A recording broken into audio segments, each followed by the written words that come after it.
നമസ്കാരം. Raf talks ഫുട്ബോളിലേക്ക് ഏവർക്കും സ്വാഗതം. കഴിഞ്ഞ ഒരുപാട് വർഷക്കാലം ഫുട്ബോൾ ലോകത്തെ ത്രസിപ്പിച്ച റൈവൽറിയാണ് സൂപ്പർ താരങ്ങളായ ലയണൽ മെസ്സിയും ക്രിസ്ത്യാനോ റൊണാൾഡോയും തമ്മിൽ ഉണ്ടായിരുന്നത്. ഇരുവരും സ്പാനിഷ് ലീഗിൽ കളിക്കുന്ന ആ സമയത്താണ് ഈ ഒരു പോരാട്ടം അതിന്റെ പാരമ്യതയിൽ എത്തിയിരുന്നത്. ഗോളിന്റെ കാര്യത്തിലും കിരീടങ്ങളുടെ കാര്യത്തിലും ബാലൻഡിയോറിന്റെ കാര്യത്തിലും ഒക്കെ ആ ഒരു പോരാട്ടം നിലനിന്നിരുന്നു.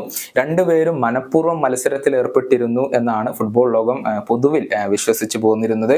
എന്നാൽ ഇക്കാര്യത്തിൽ ജെറാർഡ് പീക്കെ ഇപ്പോൾ പുതിയ വെളിപ്പെടുത്തലുകൾ നടത്തിയിട്ടുണ്ട്. അതായത് ലയണൽ മെസ്സി ക്രിസ്ത്യാനോ റൊണാൾഡോയുടെ കാര്യത്തിൽ ശ്രദ്ധ നൽകിയിരുന്നില്ല എന്നാണ് പീക്കെ ഇപ്പോൾ പറഞ്ഞിട്ടുള്ളത്.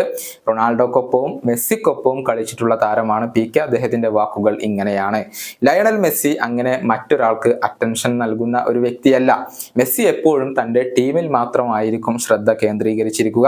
എന്നിട്ടും ലയണൽ മെസ്സി എല്ലാ ന്യൂസ് പേപ്പറുകളുടെ മുൻപേജിലും റേഡിയോകളിലും ടിവിയിലും നിറഞ്ഞു നിന്നു.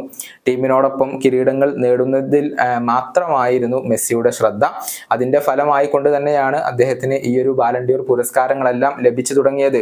അല്ലാതെ ബാലൻഡിയോറിന് മെസ്സി പ്രത്യേകിച്ചൊരു പ്രാധാന്യം നൽകിയിരുന്നില്ല. ഇതാണ് പീക്കെ ഇപ്പോൾ ടോക്ക് സ്പോർട്ടിനോട് പറഞ്ഞിട്ടുള്ളത്. ക്രിസ്ത്യാനോ റൊണാൾഡോക്കൊപ്പം മാഞ്ചസ്റ്റർ യുണൈറ്റഡിൽ വെച്ചുകൊണ്ടാണ് ജെറാർഡ് പീക്കെ കളിച്ചിട്ടുള്ളത്. അതിനുശേഷമാണ് പീക്കെ പിന്നീട് ബാഴ്സലോണയിൽ എത്തുകയും മെസ്സിക്കൊപ്പം ദീർഘകാലം ബാഴ്സലോണയിൽ ചിലവഴിക്കുകയും ചെയ്യുന്നത്.